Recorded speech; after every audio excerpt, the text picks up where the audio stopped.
Mga bumabalik na expatriate Filipino workers, ating mga manggagawang bumabalik. Ang pagtulong ng mga Pilipino nagtatrabaho sa ibang bansa na nangangailangan ng suporta ng pamahalaan ay patakarang di lalabagin ng ating pamahalaan. Kahit kailan, di tayo tumatalikod na gawin ang lahat na makakaya upang matulungan ang expatriate Filipino workers na dumaranas ng hirap. Sa ngayong mga sumusubok na panahon para sa expatriate Filipino worker, hindi dapat nagpapabaya ang pamahalaan. Dapat suklian ang ating expatriate Filipino workers sa kabayanihang pinapakita nila.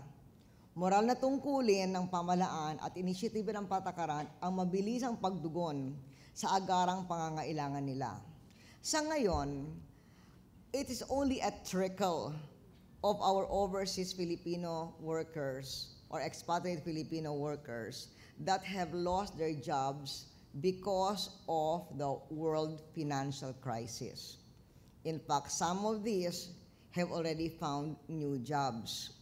We had 200 Filipino workers on shipping companies coming back, but they have left again or are leaving again because they have found new employment. Nakikipagtulong tayo ngayon sa ilan, 100 plus na nawalaan ng trabaho doon sa Taiwan upang mabigyan ng mga sumusunod na tulong. Nandito ang ating presidente ng PhilHealth dahil binibigyan sila ng PhilHealth card para sa medical insurance. Nandito ang Vice President ng SSS dahil nagbibigay rin tayo ng SSS cards. At nandito ang ating Chairman and Director General ng TESDA, si Boboy Sihuko, na malaking-malaki ang approval rating, second to the highest, only a few points behind the highest sa TESDA. Congratulations, Boboy. At ang kanyang dala ay scholar na nandun sa baskets ninyo, ay scholarship mula sa TESDA upang magkamit kayo ng bagong kasanayan at mahahasa ang inyong kagalingan at ang maari kayong makipagsabayan saan man sa mundo. Ngayon yung mga tseke na binigay natin ay tseke para lang bayaran yung mga materials ng TRC. Nandito naman yung ating head ng TRC na magbibigay ng ensayo sa inyo. Hindi pa ito yung livelihood. Iba pa ang livelihood check. At yun naman, pagkatapos ay i-assess kung ano ang balak nyong gawin para ganon matulungan kayo sa inyong bagong livelihood. At yung checking yun, yung susunod na cheque, yun ang magagamit sa pagsimula ng mga gustong magnegosyo sa ilalim ng ating Emergency Livelihood Program. Ang mga ito ay nagsisilbing programa na nagbibigay ng panandaliang tulong sa mga expatriate Filipino workers na nawalan ng trabaho. Napakahalaga ng naiambag ninyo sa ating bansa, kaya't nararapat lang na maibigay sa inyo ang buo at walang alinlangan suporta ng pamahalaan. Habang isinasagawa natin ang mabilisang pagresponde sa kanyang agarang pangangailangan, nagtatrabaho tayo sa mga patakarang mas malaki at may mas malawak na sinasakupan upang tulungan ang ating mga bagong bayani. Mag-iiral tayo ng buong programang pagtanaw ng utang na loob sa expatriate Filipino workers para tulungan yung mga napipilitang umuwi dahil ang mga bansa kung saan nagtatrabaho ay kasulukuyang hinahagupit sa krisis sa ekonomiya na ang tindi at sakop ay hindi pa maarok.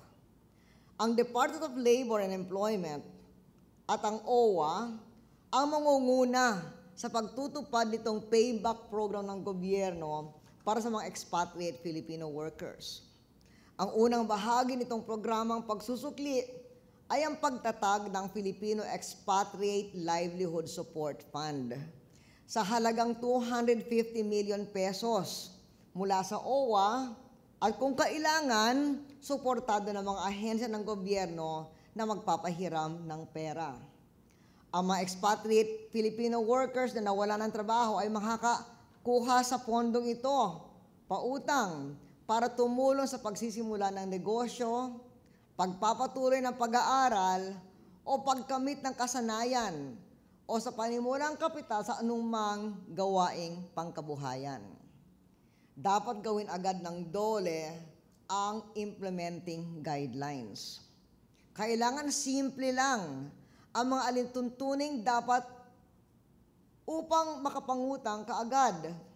Ang mga nagbabalik na expatriate workers ay hindi dapat mapapasailalim sa mga masalimuot at walang katuturang regulasyon o red tape.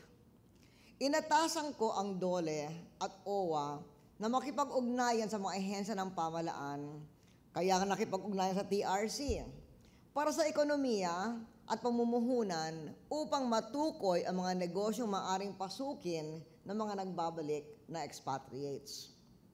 Ang ikalawang bahagi nitong reciprocity program ay ang suporta ng pamahalaan na ibibigay ng buong buo upang tulungan ang mga nagbabalik na manggagawang Pilipino sa paghahanap ng mga trabahong kumikita na maganda. Dalawang patakaran ang nakapaloob sa bahaging ito. Una, ang paglikha ng mga trabaho dito sa ating bansa na makakapagbigay ng magandang kita. Merong ilan sa inyo, sabi nyo, naghahanap kayo ng trabaho dito. Pangalawa, ang puspusang paghahanap ng mga bagong merkado sa ibang bansa para sa ating manggagawa, pati na ang mga nagtatrabaho sa mga barko. At kanina, masayang report ni Secretary Nitoy Roque sa akin, 100 plus ang nawalaan ng trabaho doon sa itong pabrika sa Taiwan. Pero sabi ni Nitoy Roque, may 1,000 jobs available sa hotel and restaurant industry ng Bulgaria. Kaya kaagad, 4 times ang jobs available sa nawalaan ninyo. So upang makakuha mga serbisyong ito, inaatasan ko ang DOLE at OWA na maglagay ng mga opisina sa lahat ng probinsya o desk na magbabagay ng trabaho sa kagalingan, kakayahan at experience ng nagbabalik na manggagawa. Dapat din magkaroon ng palagiang online information tungkol sa mga bakanting trabaho at dapat libre itong information sa mga nagbabalik na expatriates.